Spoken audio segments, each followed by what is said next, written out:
are you؟ السلام عليكم ورحمة الله وبركاته طلابي حبايب قلبي طلاب الصف الرابع الابتدائي أصحاب منهج كونكت بلس 4. Welcome back. النهارده بنكمل مع بعض يعني 3 بعنوان My World عالمي، وبنكمل مع بعض lesson 3 4 5 and 6.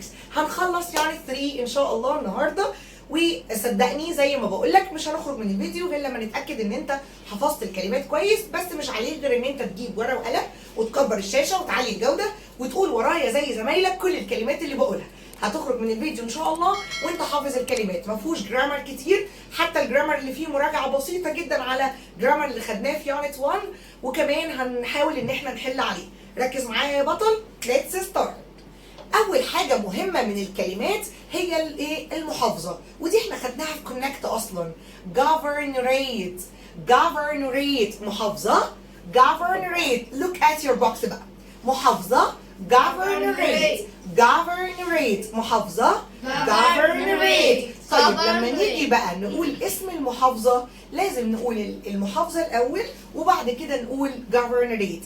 يعني مثلا خدنا قبل كده في كونكت دمياطة governorate، يبقى نعمل ايه؟ نقول دمياطة الدي كابيتال، دمياطة governorate. هل نكتب الجوفرنوريت كابيتال؟ لا، governorate دمياطة governorate. طب عايزه اقول كايرو اقول ايه؟ كايرو القاهرة برضو السي كابيتال، كايرو governorate. يبقى يا حبايبي اي بلد اي محافظه لازم تتكتب كابيتال عشان في سؤال البنكشويت.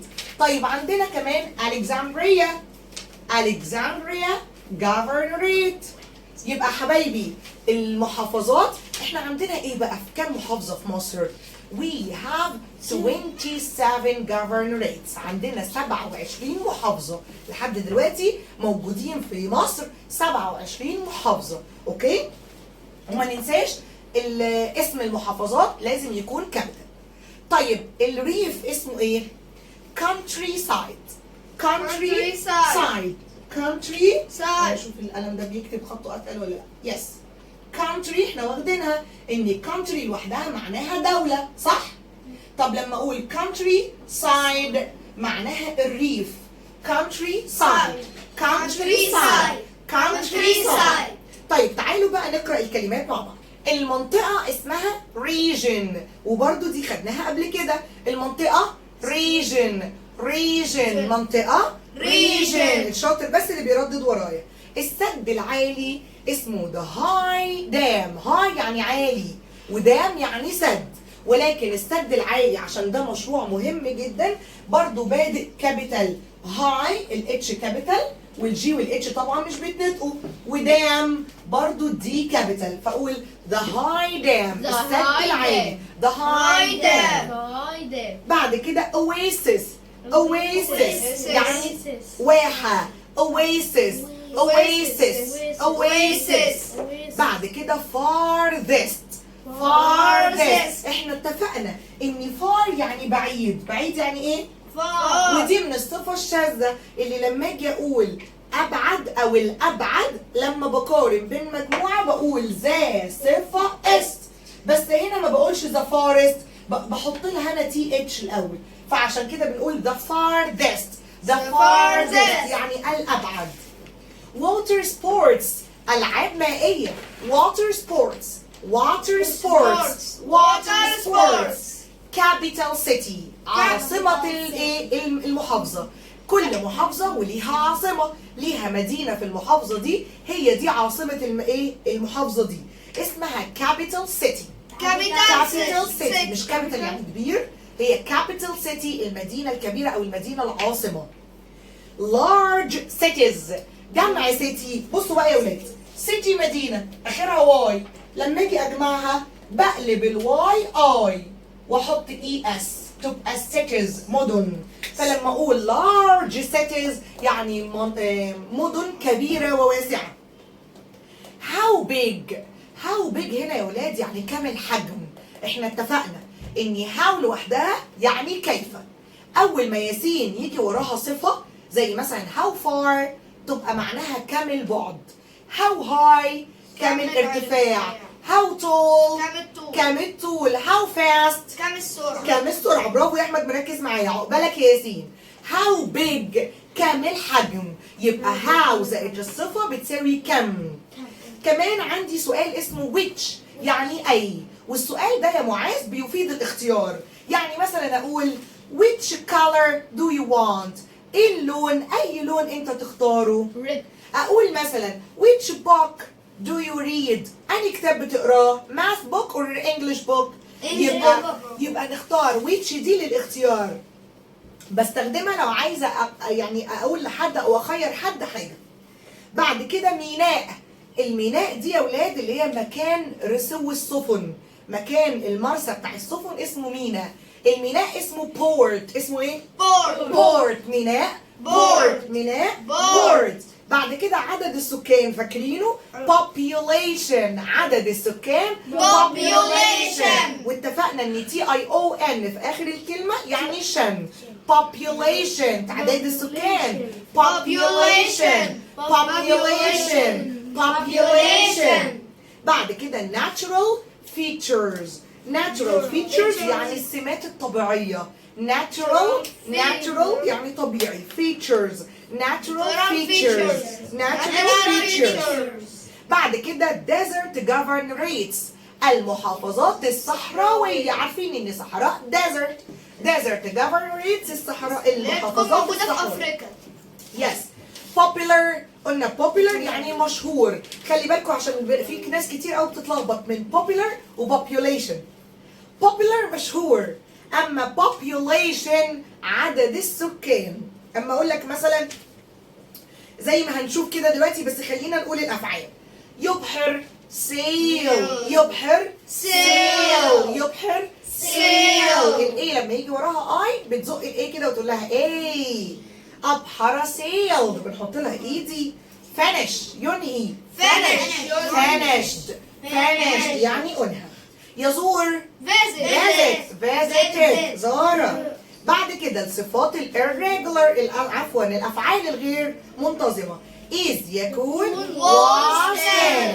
are يكون were كان. ودول من الافعال المهمه قوي يا اصحابي.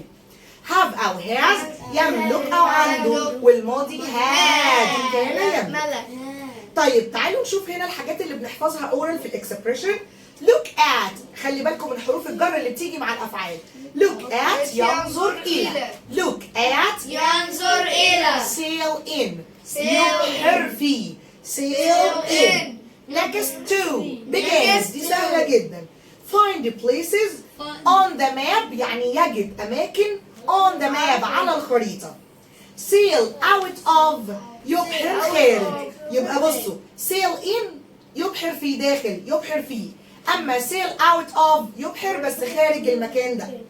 lots of كثيرا من بتساوي كلمة a lot of الاتنين واحد. lots of هي a lot of كأن الاس جاية بالظبط كده بدل الايه.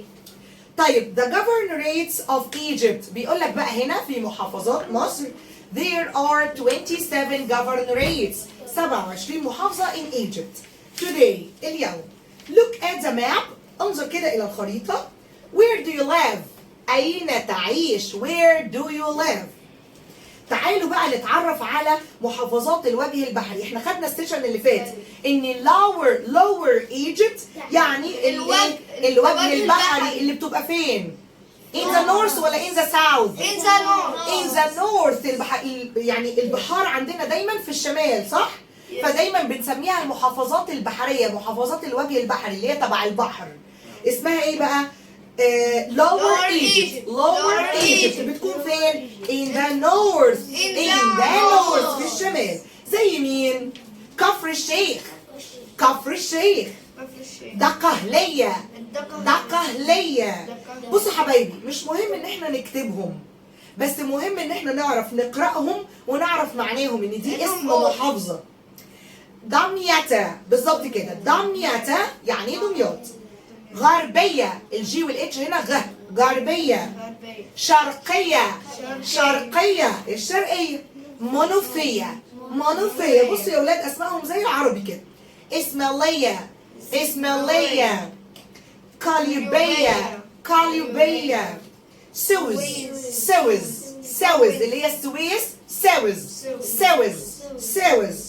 بورت سعيد. بورت سعيد اللي هي ميناء بورسعيد، لان اصلا بورسعيد دي عباره عن ميناء بينتقل فيها السفن من خارج وداخل مصر. بورسعيد. كايرو، طبعا I live in كايرو، انا عايش في القاهره.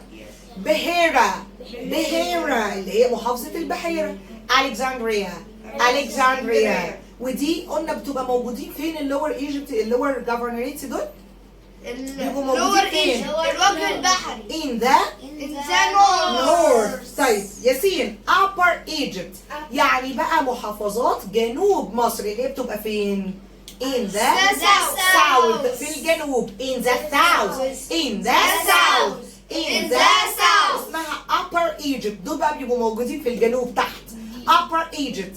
upper Egypt زي مين؟ الجيزة. بتبدأ من الجيزة، هي أصلا بداية المحافظات الجنوبية من الجيزة. جيزة.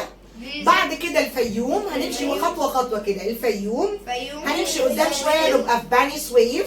بني سويف. بعد كده منيا. منيا. أسيوط. أسيوط. سوهاج. سوهاج. قنا. قنا. لوكسور. لوكسور. أسوان. أسوان دي آخر بلد في الأبر إيجيبت upper Egypt governorate. طيب في بقى كمان محافظات الصحراوية desert governorate. زي ايه بقى اللي هي بتبقى فيها صحراء؟ زي مطروح. مطروح. نيو فالي يعني محافظة الوادي الجديد، هنعرف بعد شوية ان هي اكبر محافظة. نيو فالي. نيو فالي. ريد سي البحر الاحمر. نورث سيناي. نورث سيناي يعني سيناء الجنوبية. طبعا الشمالية الجنوبية ساوث سيناء، يبقى سيناء اسمها سيناء. سيناء ومطروح ووادي الجديد والبحر الأحمر كل دول desert governorate. desert governorate. تعالى بقى دلوقتي في 3 friends، كل واحد من دولة من محافظة، وبيقول لك بقى ايه هي الكاركترستيك كده او السمات اللي في كل محافظة. يلا يا كريم let's read number 1. فارس بيقول ايه فارس؟ I am Faris. I am فارس. And I live in the Red Sea. وأنا أعيش في البحر الأحمر. governorate في محافظة البحر الأحمر. It has a beach. يعني إيه بقى؟ معلش خلينا نقول يعني إيه it has. يعني البلد دي governorate دي غير عاقل، فبقول it has تملك، هي لديها بيكون عندها إيه؟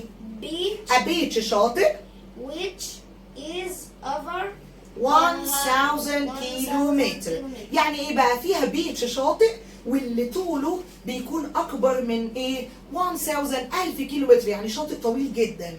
It's a very popular يعني مشهور جدا. It's a very popular place to visit for scuba diving. يعني ايه بقى scuba diving؟ رياضة الغطس. scuba diving. scuba diving. scuba diving. scuba diving. يبقى ده ايه بقى؟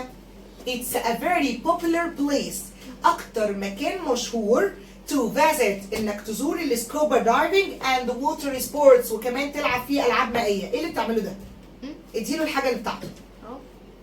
طيب تعالى بقى يا أحمد read نادية. I am Nadia and I live in Aswan. Yes. يعني أنا نادية وبعيش في أسوان governorate في محافظة أسوان. It's the farthest south in Upper Egypt. يعني إيه بقى؟ The farthest south يعني أبعد جنوب، أقصى الجنوب في آخر محافظة دي يا أولاد أصلا. The farthest south in Upper Egypt في مصر الجنوبية. Its capital is Aswan. يعني كمان عاصمتها اسمها أسوان زي اسم المحافظة. In لا 1970 بنقرأ الرقم بنقسمه كده 2 digits. 1970 engineers. يعني ايه engineers؟ مهندسين عملوا ايه؟ finished the Aswan. finished على طول نقولها finished أنهوا. the Aswan High Dam. كمان في 1970 المهندسين خلصوا البناء الهاي دام، السد العالي. خدتوا بالكم ان الهاي دام اول حرف كابيتال. يلا يا ياسين اتكلم عن ابراهيم بقى. I am Ibrahim Yes. and I live in the Luxor. Alexandria. Alexandria Governorate. طيب ما اسمهاش I live. I live in the Alexandria Governorate. يعني أنا بعيش في محافظة الإسكندرية. It is important because lots نقولها بقى ازاي؟ ships It's important. يعني من المهم إنها مهمة جدا. It's important. It's important. Repeat after me. It's It's important. important. مش it's important. لا. It's important. It's important. ليه؟ Because عشان of ships. ships sail in and out of the port. لأن ألكسندرية دي عبارة عن ميناء و because lots of ships كثيرا من السفن sail بيبحر in and out جوه وبره يعني بيروح لها وكمان بيخرج من عندها في الميناء بتاعتها. يلا كمل. The city of Alexandria used to be the capital city of Egypt. زمان يا ولاد كانت used to be اعتادت أن تكون ألكسندرية دي زمان كانت capital of Egypt عاصمة مصر. ولكن دلوقتي مين هي؟ What is the capital of Egypt؟ كايرو. excellent. طيب تعالوا بقى ننتقل سريعا على lesson 2. شفتوا الدرس lesson 1 سهل قوي ازاي؟ lesson 2 بقى بينقلك كده الى الميوزك الموسيقى. بصوا يا ولاد عندي نوعين او 3 انواع من الموسيقى. اول موسيقى اسمها string instruments. string instruments يعني آلات موسيقية وترية. بصوا string لوحدها معناها خيط. فلما اقول string instruments آلات فيها خيط اسمها وتر. الخيط ده اسمه وتر فهي اسمها آلات وترية. يبقى طبيعي أي آلة فيها الأوتار تبقى دي اسمها إيه؟ string instruments. repeat after me. string instruments. تعالى كده نكتبها زي بعض مع بعض. string S-T-R-I-N-G string instruments. يلا نقسمها عشان نحفظها. instru S-T-R-U instru instru يبقى N-I-N stru S-T-R-U ment M-E-N-T يبقى string instrument. string instrument. يلا ياسين. String instrument. آلة وترية زي مين؟ زي الربابة. ربابة اللي هي الربابة. عارفين الربابة بتاعت زمان؟ ربابة. violin الكمان violin. والعود العود. والكانون كانون. والاوبو اوبو اللي هو زي آلة كده ايه اللي هي بتعملها بتعمل الخيط بتاعها كده وانت بتزمر. طيب كمان شبابة. بس عفوا يا ولاد الاوبو والشبابة والناي دول ما اسمهمش سترينج. بصوا خلونا الاول ناخد السترينج. الربابة فايولين عود كانون. طيب عندي آلات تانية اسمها ويند. فاكرين ويند يعني رياح صح؟ فهي جاية من الرياح يعني فيها هواء فاسمها آلة النفخ اللي بتطلع هواء. wind instruments. wind instruments. wind instruments زي الأوبو أوبو. شبابة ناي الناي. بعد كده عندي parts of music يعني أجزاء الموسيقى. parts of music. في كمان أجزاء بتعمل موسيقى او بتعتبر من الموسيقى زي الكلابينج اللي هي رياضه السقف. مش في ناس كده لازم اعملها لكم. مش في ناس لما تيجي تسقف لا بتعمل كده زي بنشيد المدرسه اللي هو ايه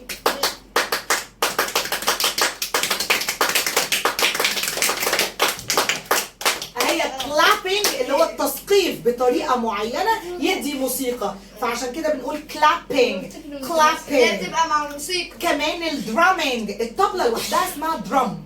اما الدرامينج اللي هي موسيقى دق الطبول اللي هي برضو بنعملها في العلم. درامينج. كمان السينجينج الغناء طبعا مع الموسيقى ده نوع من انواع الموسيقى. يبقى دي parts of music اجزاء الموسيقى. تعالوا كده نشوف انواع الموسيقى ايه في مصر. اول نوع عندي اسمه فولك ميوزك. والله يا ولاد خدناها في سنه ثانيه كونكت بلس.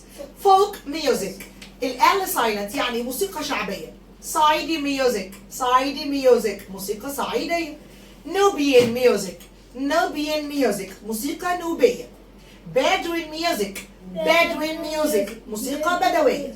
modern style of music يعني موسيقى حديثة زي المهرجانات بقى اللي طالعة ايه اليومين دول، اسمها modern style of music.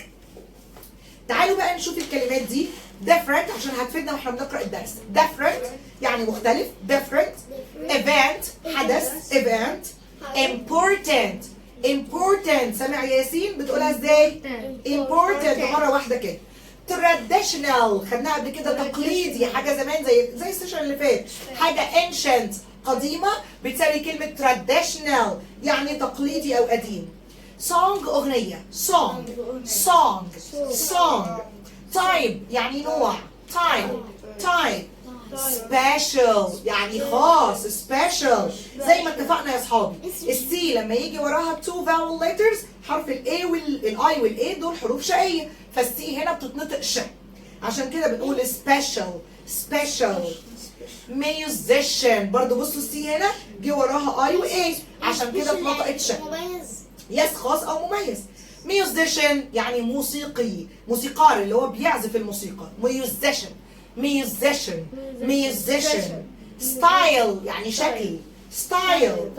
popular للمرة الثانية مشهور أو محبوب. تعالوا للفيربس. يلعب play.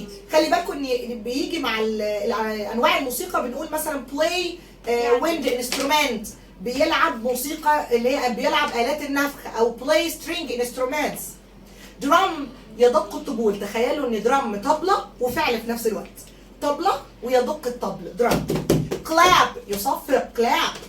sing يغني sang غنى.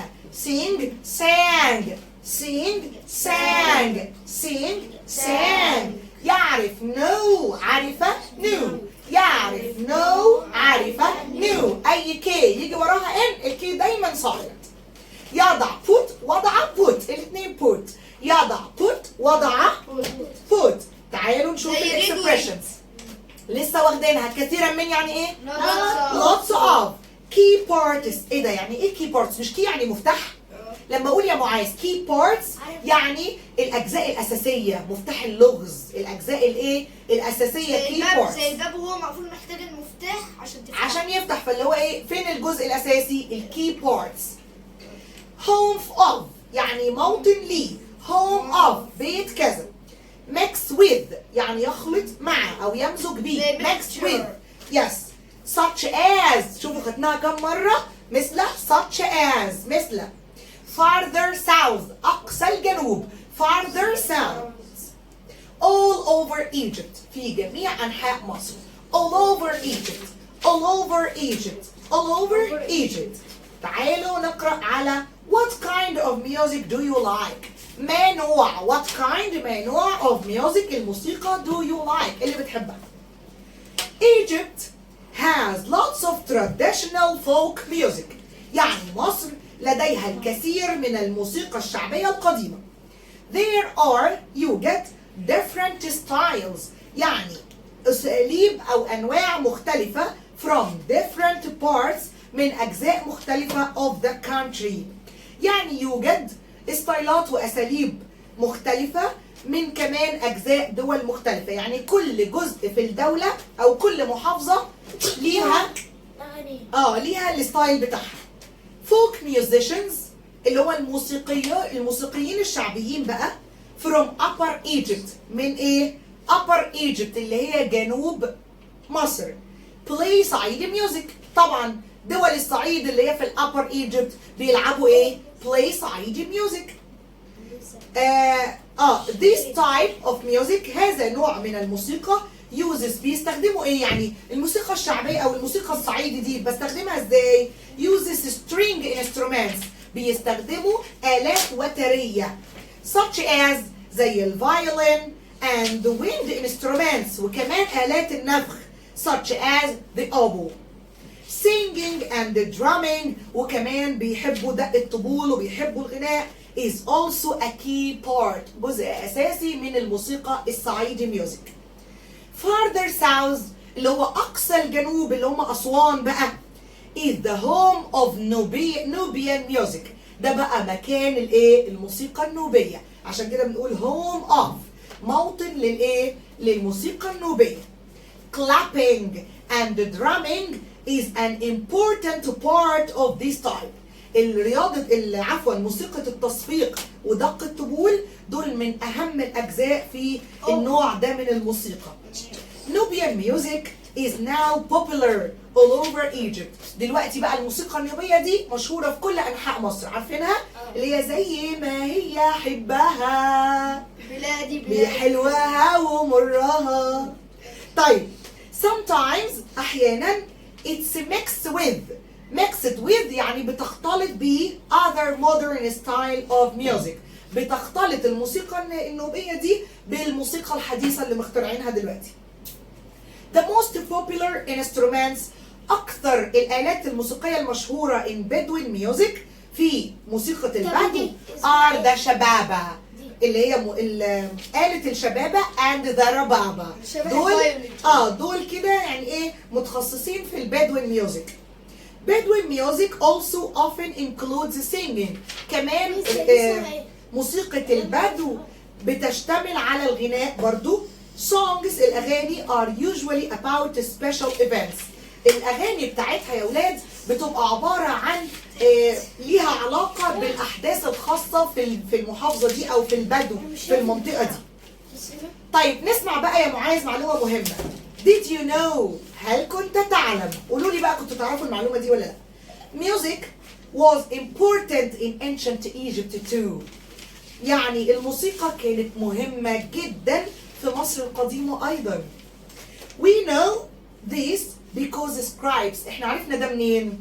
عشان السكرايبز الكتاب made pictures يعني عملوا صور of musicians لموسيقيين playing بيلعبوا instruments يعني كانوا عاملين في الرموز بتاعتهم صور لموسيقيين وماسكين آلات موسيقية.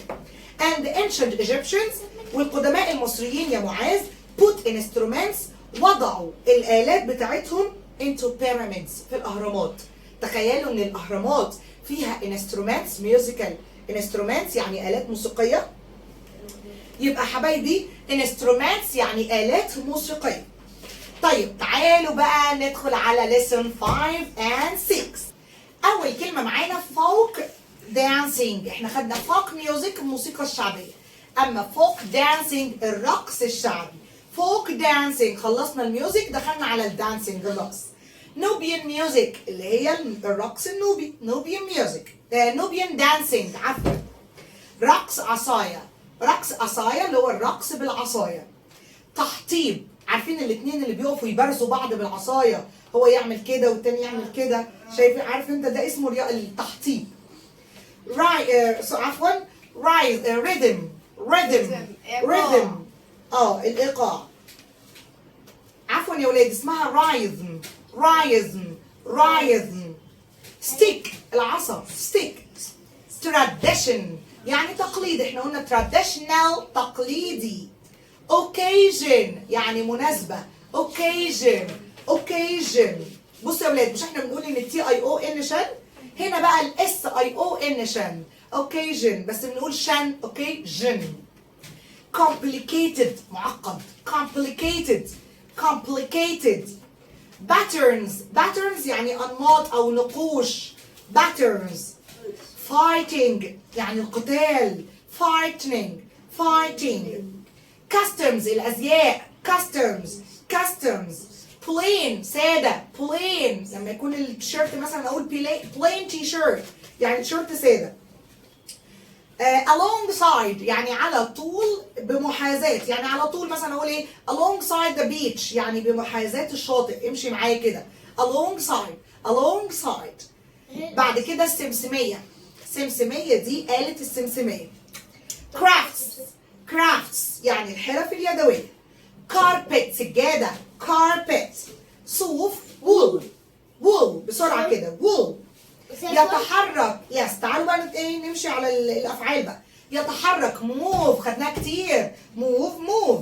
الفعل ده بقى جديد perform يعني يؤدي يرقص او يكون بيرقص كويس بيغني كويس نقول perform yes واكت. step يخطو stepped. decorate يزين خدناها كتير قبل كده decorate decorated. تعالوا نقرأ بقى the last lesson. بيتكلم عن الفوك دانسينج، وبعد كده كل واحد يقرأ كده. فوك دانسينج يعني الرقص الشعبي has a long history، لديه تاريخ طويل in Egypt في مصر. It's linked to the folk music، وكمان بيرتبط بالموسيقى الشعبية of different areas في المناطق المختلفة. Nubian dancing على سبيل المثال مثلا الرقص النوبي is lively and colorful، يعني رقص حي كده وكمان ملون. People move there، الناس بتتحرك او بتنتقل بتحرك their arms، بتحرك ايديها and feet ورجليها to the rhythm of the music، على الموسيقى يعني على نفس اللحن. رقص عصاية is probably the most famous dance، أشهر رقص مشهور from the Saidi musical tradition، في الموسيقى التقليدية. The dancers الراقصين use sticks، بيستخدموا الستيكس العصاية and step quickly، وبيتحركوا بسرعة in special patterns، في شكل معين، ليهم طريقة معينة كده بيتحركوا بيها، يرفع رجله وهو بيرفع ايده، بيعمل شكل معين. The dancers الراقصين carefully perform، بيأدوا الرقص ده بحرص with sticks بالعصيان in a way that look like fighting، بالشكل اللي هو ايه كأنه بيحارب، وهو مع ذلك هو بيرقص اصلا. Dancers الراقصين wear بيرتدوا special costumes، يعني زي خاص. These can be dark and plain، بيكون لونه غامق، جلابية كده لونها غامق اسود او كحلي وكمان سادة. or bright، no طبعا public يعني عام. or bright او حاجة كده bright colored ملونة and patterns يعني فيها نقوش كده. in the cities في المدن بقى alongside the Suez Canal، على طول خط السويس there are international types of music and dance، يوجد أنواع دولية للموسيقى والرقص. musicians الموسيقيين play the سمسمية، بيلعبوا السمسمية على ايه بتوع السويس بقى، محافظات السويس واللي منها. a Bedouin instrument يعني الموسيقى بقى او الآلات البدوية as well as drums، وكذلك الدرامز. تعالوا نشوف هنا بيقول ايه. there is يوجد a long history تاريخ طويل of traditional crafts in Egypt للحرف اليدوية التقليدية في مصر. طبعا كل دول مش مطلوب انك تحفظهم، مطلوب انك تحفظ الكلمات وتفهم الجملة زي ما انا بفهمك الدرس كده. بعد كده هقول لك ازاي تكتب بقى باراجراف.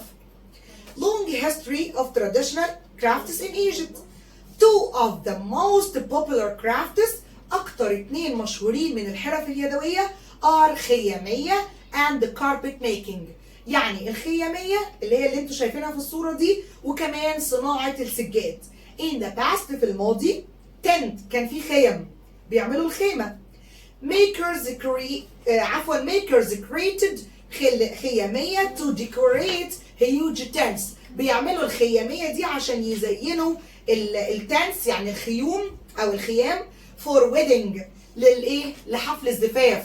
بيبقى معروف ان الخيمة دي بتاعت العروسة والعريس بيزينوها بالايه بالخيامية، النقوش اللي على القماش دي. and other family occasions او لما يكون في مناسبة لعيلة يعني. خيامية patterns الرسومات بقى بتاعت الخيامية دي are beautifully يعني بتبقى جميلة جدا beautifully designed مصممة بجمال. خدت بالكم beautiful يعني صفة جميل، اما beautifully بجمال يعني بجمال، ده الظرف ده الحال اللي بيصف الفعل، بيصف ايه التصميم. designed carefully يعني مصممة بشكل حريص بشكل جميل beautifully using different colors باستخدام الالوان المختلفة. today النهاردة you can buy خيامية in many traditional stores، دلوقتي تقدر تشتري الخيامية دي من اي متجر and markets واسواق. زي ما انتوا بتشوفوا ايه لما بيعملوها على ترابيزه السفره بتاعت رمضان، المفرش بتاع رمضان، ستاره رمضان، كل دول بيبقوا خياميه. carpet making صناعه السجاد بقى is another Egyptian craft حرفه مصريه اخرى. a skilled person الناس الايه المهره اللي شاطرين can work quickly بيقدروا يشتغلوا بسرعه جدا but it takes many years to learn how to make an Egyptian carpet يعني بياخدوا سنوات كتيرة عشان يتعلموا ازاي يعملوا سجادة مصرية. The patterns الرسومات are bright and colorful يعني شيقة ولامعة جدا وكمان ملونة and each carpet وكل سجادة is made carefully معمولة بعناية made مصنوعة carefully using Egyptian wool يعني باستخدام الصوف المصري. كشكة عفوا يا ولاد الكشكاي and شيرازي carpets يعني دول نوع من انواع السجاد كشكاي وشيرازي. carpets are famous مشهورين جدا for their complicated patterns مشهورين بالرسومات المعقدة in red and blue بالايه بالاحمر والازرق فهي معروفه كده انواع السجاد ده. طيب احنا كده خلصنا. المفروض ان هو هنا بيراجع لي ايه الفرق ما بين الصفه والحال زي مشهور famous colorful لامع bright يعني لامع برضو colorful ملون والحال باضافه ly زي quickly بسرعه carefully بحرص beautifully بجمال. قلنا الصفة تصف الاسم وتأتي قبله يعني أقول beautiful girl ولا girl beautiful؟ أقول إيه؟ beautiful girl. إنما لما أقول she walks slowly ولا slowly walks؟ غلط إزاي ده حال الحال بيصف الفعل ويأتي بعده. أقول she walks هي بتمشي slowly ببطء. طيب لو قال لي بقى يا ولاد عايز أتكلم مثلا هنا الباراجراف كان بيتكلم عن إيه؟ عن الميوزك Music in Egypt الموسيقى في مصر. ساعتها يا اولاد بنقول ايه؟ اقول عشان احل المشكله بتاعت الباراجراف حتى لو انا مش حافظ بس حافظ كلمات اعمل جمل ازاي؟ لما اقول there is يوجد للمفرد و there are يا معاذ يوجد للجمع. عايز اقول مثلا يوجد موسيقى شعبيه في مصر اقول ايه؟ there is a folk music and a folk dancing يعني رقص شعبي وموسيقى شعبيه. بيقول لك مثلا عن الصعيدي اقول ايه؟ there is صعيدي music in Egypt يوجد صعيدي ميوزك موسيقى صعيديه في مصر. Bedouin music اقول يوجد موسيقى there is a Bedouin music. instrument اقول ايه؟ there are lots of instruments يعني كثيرا من الادوات او الالات الموسيقيه such as مثل ربابه clapping. يبقى ازاي نعرف نكتب باراجراف لو احنا حتى مش حافظين الكلمات؟ نقول ايه؟ there is يوجد للمفرد و there are يوجد للجمع. في حد مش فاهم اي حاجه؟ No. ولا اي حاجه خالص محتاجين نعرفها؟ No. طيب بيقول لي مثلا اتكلم عن الكايرو او الالكسندريه اي محافظه اقول ايه؟ الاول اقول I am واسمي I live in واقول المحافظه بتاعتي وما انساش المحافظات اول حرف منها كابيتال. واقول بقى ان هي اقول مثلا ان بتوجد يعني هقول مثلا in upper Egypt ولا lower Egypt او in the south ولا in the north ولا in the south. يعني مثلا الكسندريا فين؟ In the south. اقول ايه بقى؟ Alexandria is in the south of Egypt يعني في شمال مصر. وهكذا اي مدينه اقول هي بتقع فين الموقع بتاعها واقول ان انا بعيش فين يا احمد واخر حاجه اقول يوجد ايه في المدينه دي او ايه اللي بيميزها. بكده نكون خلصنا الحمد لله يونت 3 كله. ان شاء الله هننزل بقى امتحان على ال 3 يونتس المره الجايه عشان نراجع على كل اللي احنا خدناه. طبعا بيصوتوا ورا الكاميرا.